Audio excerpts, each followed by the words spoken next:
All right, thank you.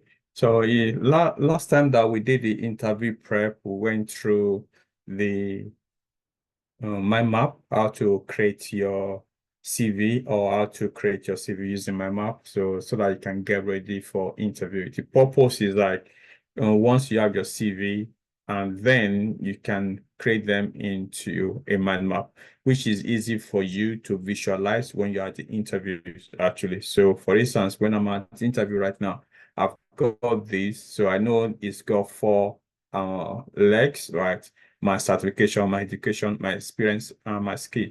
So I can be able to talk about taking each one of them and say my experience. Oh, I've worked with HSBC, Rabobank, Ordnance Survey, Blue Sky, Citadel Consulting. So at HSBC, I was a HR manager and also the Scrum Master. As a HR manager, I managed a team of 5 people. I wrote the test strategy, test plan, and the other things as well.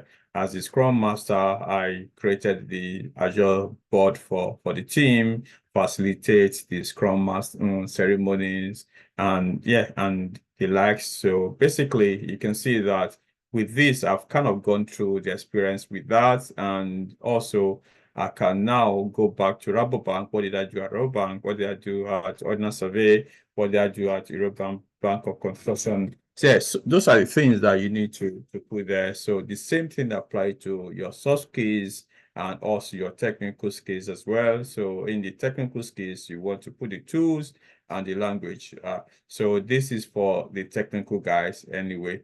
So like the DA and also the keywords actually. So for the DA, you would be putting SQL, and for the DA, for the keyword, you'll be putting Java, C Sharp, BDD, and the likes anyway. So yeah.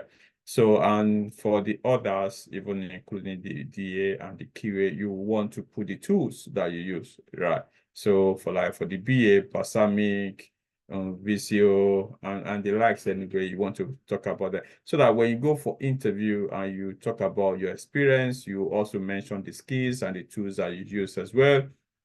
And some people might want to start with education. So when you are also talking about the fact that I've got BSc in computer science, BSc, MSc in advanced computer science, and also MBA in IT and finance, and also certification that you also possess as well. So those are the things that you want to cover quickly in maybe a question about tell me about yourself, or run you through your CV for me. So those are the things you want to cover. But mind map will allow you or empower you to be able to do that, because initially you will be actually looking into your mind map, even though it's not in front of you. But if it's an interview that's done online, to be honest, that is really, really brilliant. You get it now. So you can actually put your mind map on the screen, right? Which is easy to navigate than having your CV, right? So you can just quickly go through that mind map, and yeah. So when I'm talking about a question, that scenario question, you'll pick one experience, right? Oh, I remember when I was with Ordnance Survey, at Ordnance Survey, I did this, I did that, I did that. Even before you start to answer those questions, you've already picked a role, you pick an organization, and you then pick what you've done there, and then you now answer that question based on that particular role. That is how I would address this anyway. So that is that. I want to ask if anyone has got any question on that. So just to quickly wrap that up before we continue today's session.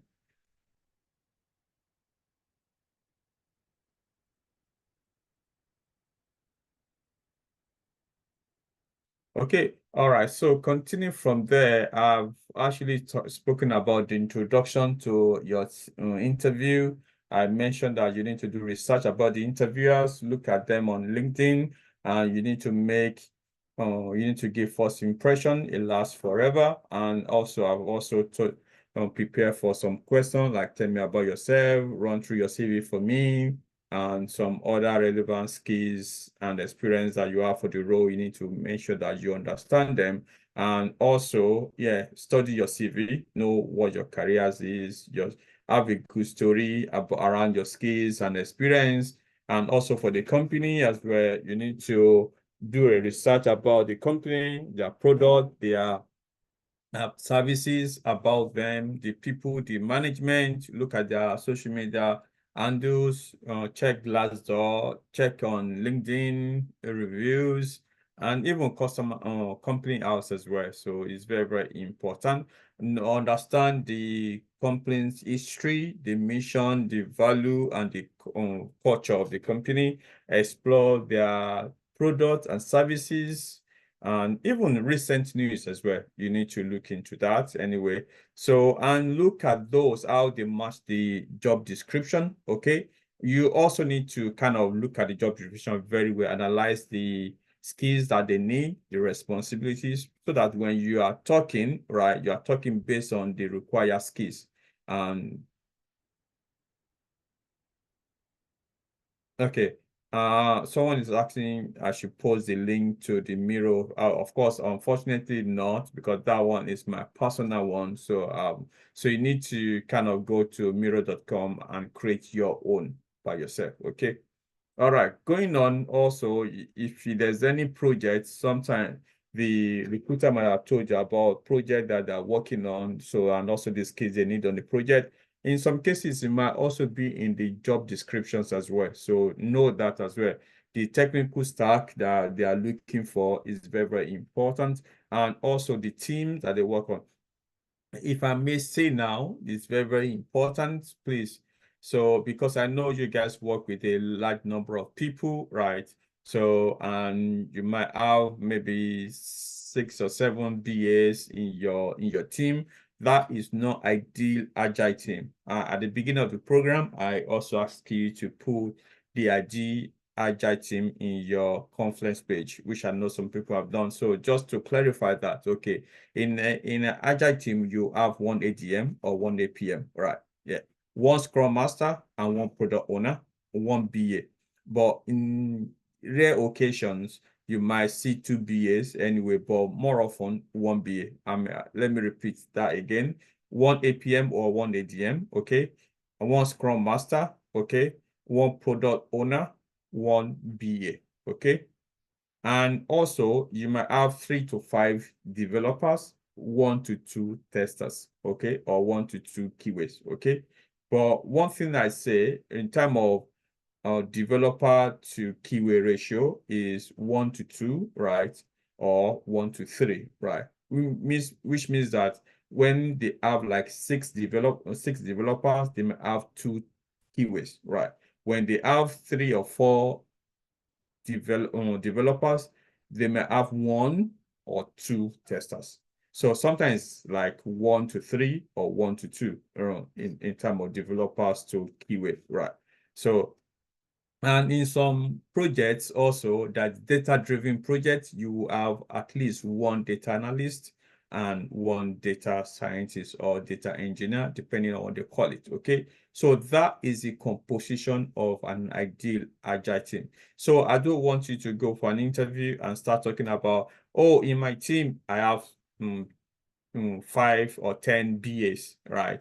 I have 4 Scrum Master. That is not ideal. It's just the fact that you are doing this training and all of you are not 100% or maybe full-time on the project. So for instance, you might have 3 Scrum Master. So all those 3 Scrum Master within your team are one person, because you guys are not working full-time on it, okay? So the same way for the BAs that you have is only one BA. So you need to know that yeah. So in essence, composition of an agile team will be around 7 to 10 people, right? So, but there are some situation where you might have a bigger number or a smaller number. I've worked in an organization that we have 5 people within the agile team, right? And I've worked in a team that's got almost like 30 people within the agile team.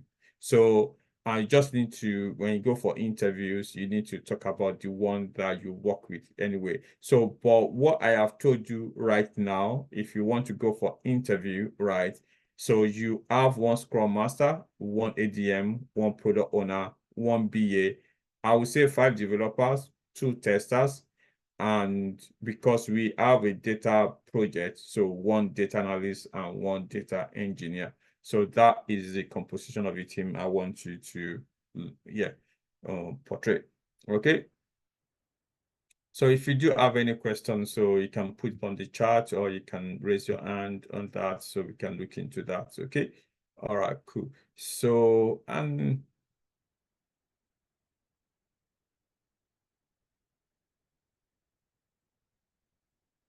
okay, as we are going on that, so I spoke about the introduction, the body, and the conclusion, because I told you that interviews are like writing a book or writing an essay. So so in the body, you would be giving some scenario-based questions. Yeah, have a good story, so lots of stories. Okay, have a good story. So it's very, very important. So one, you've expanded your knowledge and you've expanded your experience as well by coming on this program. So you have most of the knowledge that you need and experience that you need to be able to answer those questions. So you just need to kind of give detailed answers. To be honest, I've said don't answer yes or no and stop, right?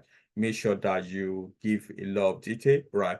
Have 3 minutes rule, right? It means that when you got a question and you have a lot to say, so say it within 3 minutes, right?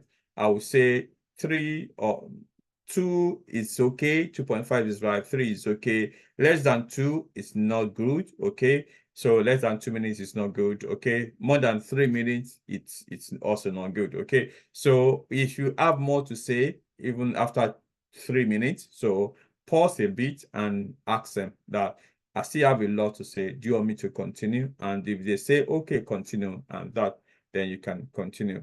So for those guys that are technical, you are looking like a TA or QA. So yeah, review those technical fundamentals, right?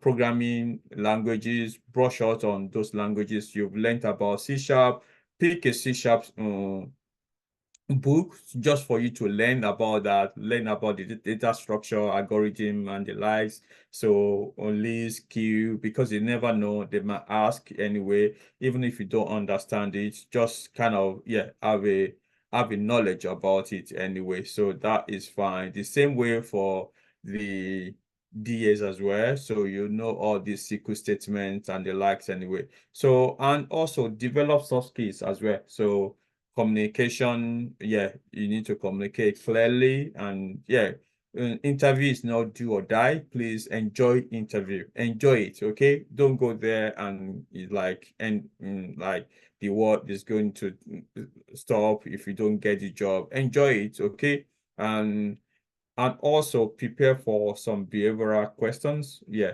So when you're answering behavioral questions, so look, use the START technique. STAR technique. STAR means talk about the situation, right? Talk about the task, what action you took, and what the result. Okay. So, and I will repeat that STAR technique. STAR techniques. S is for situation, T is for task, A is for action, R is for result. Okay, we're going to talk about briefly anyway. So, and also, know the problem solving approach as well. So show that you can approach a problem, you can solve it logically and efficiently. So when you are solving a problem, you also need to use the STAR approach. What is the situation? What did you do? What are these tasks you are given? What action? Okay, and what is your result at the end? So that is important. Okay, so so in some cases, right, you might be asked to share your screen. I know for the Scrum Masters or the BA, you might be asked to do a presentation. They'll give you a topic and you can present about it. So it's not really difficult, to be honest. For me, I prefer that because it actually helps you to prepare, right? So make sure that you can share your screen. And that's one thing I like what Olawumi said last week. So in the next individual presentation, you have to share your screen yourself and you have to present. Okay, so and that would really be good. Okay, so And okay.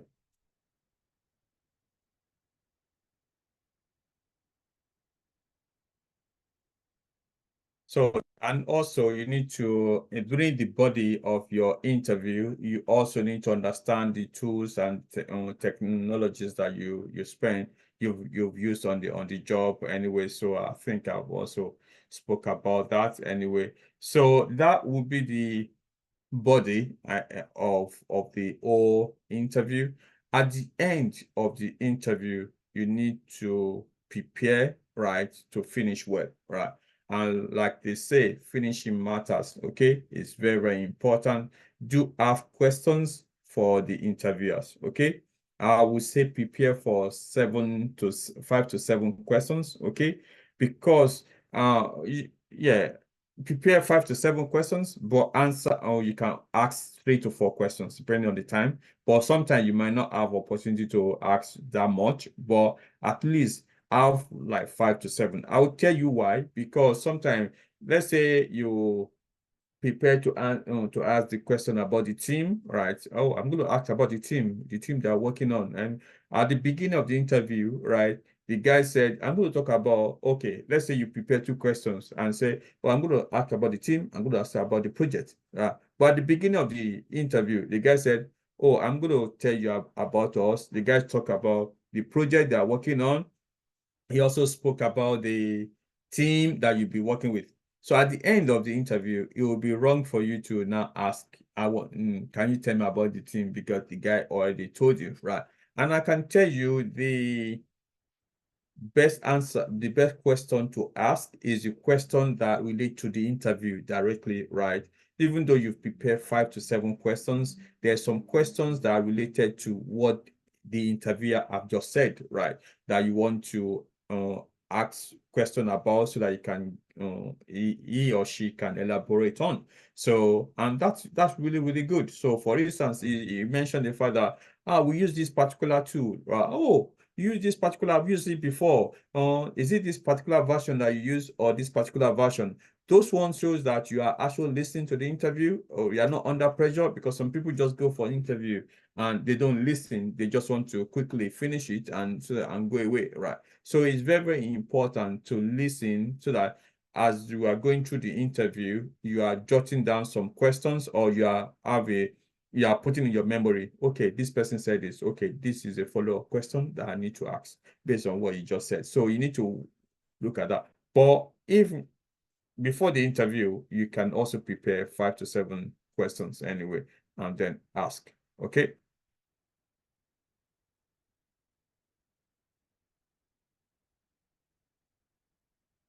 All right. So I will quickly speak about the STAR techniques. Okay, STAR techniques is simple, but it's a brilliant way to answer tough behavioral questions in at the interview. So something like describe a time when you do this, blah blah blah, or explain the situation when you are in this. Okay, have you worked with a difficult client or difficult stakeholder, something like that. Tell me about when you do this and everything. So you want to answer it using the situation, the task, and also talk about the result and the actions as well. Okay.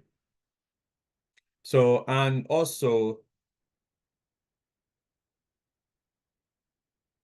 like I said, you need to have read the job description. You know which part of the role you find toughest as well. So it's like an answer. So there's some question that they will ask you. Some question like, okay, when you are preparing for interview, so you need to, if you can jot this one down, that's yeah. So question like, tell me about yourself.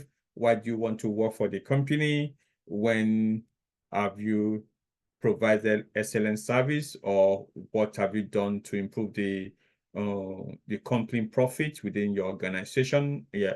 So why are you leaving your present job? Okay. And this question can also throw someone off. And this is the next one, which is basically what is your biggest weakness, right? Or some they can even say what's your strength and your weakness. So you need to also prepare for those ones as well. Also, and also question like tell me about the time that you work as part of a team. That's another thing. Tell me about when you manage multiple tasks at once. What's your biggest achievement in life, and why do you think is the biggest achievement? So you could also get questions like explain the situation where you handle a client complaint, or you undo your colleagues complaints. Actually, how do you do that when a colleague complain about your situation, right? How do you do undo that? Okay. So, and also, so you also want to, they can ask you what is the difficult task. So these are just kind of not technical questions, right? They are normal questions that, yeah, you might find in every interview, right? So, and also, yeah, have you worked alone on a project? That's another thing. So, um something, and some questions like, where do you see yourself in 5 years? And one question that people do ask on this platform, which they also ask at interview, right, is are your salary expectations, right? So some of them might ask you, right? So, and I know people will ask, okay, if they ask me what's my salary expectation, what exactly will I say? One thing I would want to say, please do not ask this question at interviews, that how much are you going to pay me? Right. So it's very, very important not to ask that anyway. So, but when they do ask you, right, do your research, okay? Some of the job profile will have, or the job in description will have put a bracket, right, to say this is how much we are paying for this role. So pick the one that you want, whether the lower part or the upper part, or you can stay in the middle, right? So if you don't have a clue about what they are paying, right, I would say that you can pass it back to them, right, to say, I know the company has got a salary scale for someone with my experience, someone with my job. I would love to hear what you are offering, right? Because I know that sometimes not only the salary, right, there's also other perks as well that comes with it. So if we don't mind, can you tell me what is the salary scale for someone like myself, and also for my role, so I will be able to know. And also if there's any other perks that is attached to it anyway. So that, yeah. So, and yeah, of course, when you go for interview, so make sure you dress, even if it's face-to-face interview or online interview, make sure you dress very well. I spoke about this a long time anyway. So yeah, so I will wish you all the best anyway. So got a few minutes for questions. If anyone has got any questions, we can stop the recording for now. Right. And yeah, before we finish, at interview, make sure you ask for the job, okay? Ask for the job, okay? And I also said 2 weeks ago, right, please do read this particular book, What a Paper Boy, What a Paper Boy Learn About Business. Is really, really good for interviews, right? So it's a novel, but I think it's not long, right? So the title of the book is, or the novel is Rain, What the Paperboy Learned About Business, right? It's just about a paperboy that went for an interview, and you will learn a lot from that. So what happened within the interviews, and what the paper boy did, and how he got the job anyway. Yeah. Okay. All right. Thank you so much for listening to me. So I will pause there at this time. Thank you. Any question?